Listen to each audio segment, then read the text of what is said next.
क्षमा बढ़न को चाहिए, छुट्टन को उत्पाद। क्षमा इस संसार में शांति का, सुख का मूल आधार है। क्षमा आपके मन से प्रतिशोध और शत्रुता जैसे भावों को समाप्त करती है। परंतु क्या हर स्थान पर क्षमा आवश्यक है? क्या प्रत्येक का अपराध क्षमा करने के योग्य होता है? नहीं। कभी कभी उसे क्षमा करके हम उस व्यक्ति को और बड़ा अपराध करने की प्रेरणा देते हैं। और ऐसा ही अपराध है स्त्री का मान भंग करना, जिसमें क्षमा की कोई अवस्था नहीं।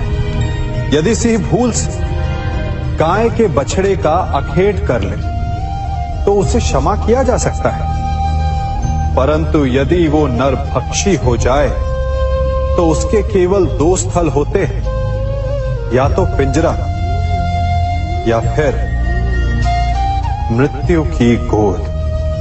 कुछ परिस्थितियों में क्षमा के स्थान पर दंड देना आवश्यक होता है, क्योंकि ये दंड का भय ही है जो लोगों को वो अपराध करने से रोकता है। संसार में सबसे बड़ा क्या है? अभिमान और बाहुबल या विश्वास और आस्था? निश्चित रूप से बाहुबल के महत्व को नकारा नहीं जा सकता। मनुष्य अपने बाहुबल से पर्वत को मैदान बना सकता है, सागर सुखा सकता है, मरुस्थल में नदियां बहा सकता है, परंतु बाहुबल को सहारा होता है विश्वास का। यदि मन में विश्वास ना हो तो बाहुबल किसी काम का नहीं। वो कौन सा बल है कि मोर आकाश की ओर ताकते हैं? वो विश्वास ही तो है जिसके कारण वर्षा होती है और दोनों की प्यास बुझती है। परंतु जब पाप के बाहुबल का सामना धर्म के विश्वास से होता है तो बाहुबल हार जाता है और जीतता है विश्वास। विजय होती है आस्था की। यदि आप सत्य के मार्ग पर चल रहे हैं और आप अपने इष्ट में आस्था रखते हैं तो किसी भी पापी का बल आपका कुछ नहीं बिगाड़ सकता। हम में से ऐसा कोई नहीं जिनकी परछाई उनसे दूर रहती। हमारी परछाई सदैव हमारे साथ रहती है। कदाचित हमारी परछाई हमारे कर्मों के फलों का संकेत है।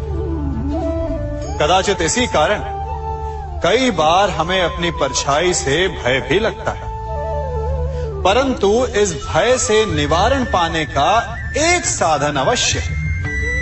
वो है सूर्य की ओर मुख करना या किसी प्रकाश के स्रोत की ओर मुख करना, क्योंकि तब हमें हमारी परछाई दिखाई नहीं देती।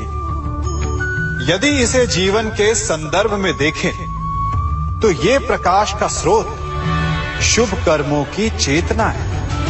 यदि आपके मन में शुभ कर्म करने की इच्छा है तो आपको कभी भी अपने कर्मों के फल का भय नहीं होगा, क्योंकि यदि आपका मन शुद्ध होगा तो आपके कर्म शुद्ध होंगे और शुद्ध कर्मों का फल कभी अशुद्ध नहीं हो सकता।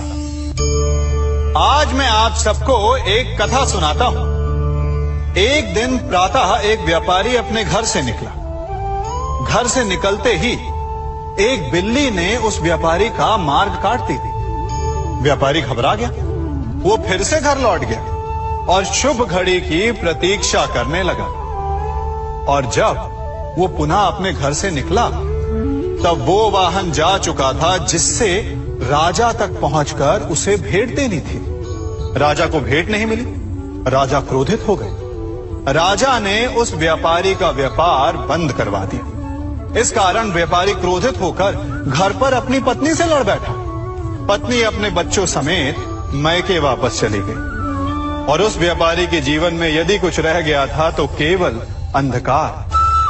और इन सब का कारण वो उस बिल्ली को मानता रहा जिसने उसका मार्ग काटा था। ऐसा ही एक दूसरा व्यापारी राजा को भेंट देने निकला और उस व्यापारी का मार्ग भी एक बिल्ली ने काट दिया। वो व्यापारी तनिक घबराया, परंतु उसने आगे बढ़ना अधिक उचित समझा। राजा तक वो समय पर पहुंचा। उसने राजा को भेंट की। राजा प्रसन्न हुए और राजा ने व्यापारी को अपना व्यापार बढ़ाने की अनुमति दी, स्वर्ण आभूषण दी। जब व्यापारी घर पर पहुंचा तो पत्नी को आभूषण और अपने बच्चों को देने के लिए वस्त्र थे उसके पास। हर ओर प्रसन्नता थी। समझ रहे हैं ना? दोनों के साथ एक ही प्रकार की घटना हुई, परंतु दोनों की प्रतिक्रिया भिन्न थी। ऐसा ही हमारा जीवन भी है। हमारे जीवन में प्रारब्ध का अपना स्थान है, परंतु उससे कई अधिक महत्वपूर्ण हमारी प्रतिक्रिया, हमारे सोच का प्रभाव है। क्योंकि यही हमारे जीवन को आकार देते हैं। इसलिए अपनी सोच को सकारात्मक रखिए। आपका जीवन सदैव आनंदमय रहेगा। कभी किसी पक्षी को घोंसले की नींव बनाते देखा है? अथक परिश्रम करके तिनका तिनका बिटोर कर वो पक्षी अपना घोंसला बनाता है। अपनी संतान के लिए एक सुरक्षित घर बनाता है। और फिर कहीं से तीव्र आंधी आती है, भारी वर्षा होती है और उसका घोंसला तिनका तिनका करके बिखर जाता है। फिर वो पक्षी क्या करता है? वो रोता नहीं, ना ही विलाप करता है।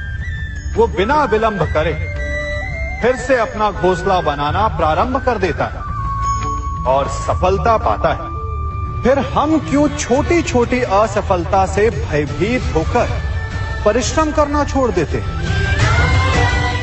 एक बात सदा स्मरण रखिएगा, हर वृक्ष कुल्हाड़ी की एक मार से नीचे नहीं गिरता, हर चट्टान घन के एक प्रहार से नहीं टूटती।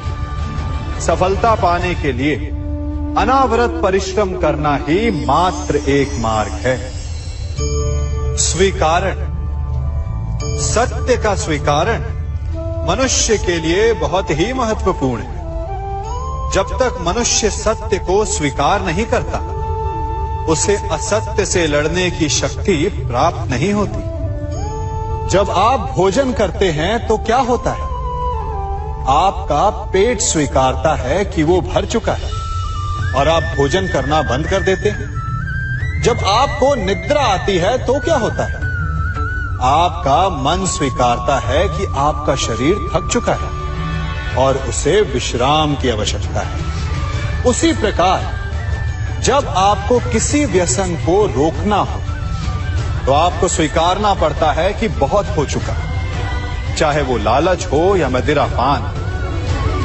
उस व्यसन का त्यागना तभी प्रारंभ होता है जब आप ये स्वीकार कर लेते हैं कि आप उस व्यसन के बंधक हैं। हम में से ऐसा कोई नहीं जिनकी परछाई उनसे दूर रहती। हमारी परछाई सदैव हमारे साथ रहती है। कदाचित हमारी परछाई हमारे कर्मों के फलों का संकेत है। कदाचित इसी कारण कई बार हमें अपनी परछाई से भय भी लगता है, परंतु इस भय से निवारण पाने का एक साधन अवश्य है।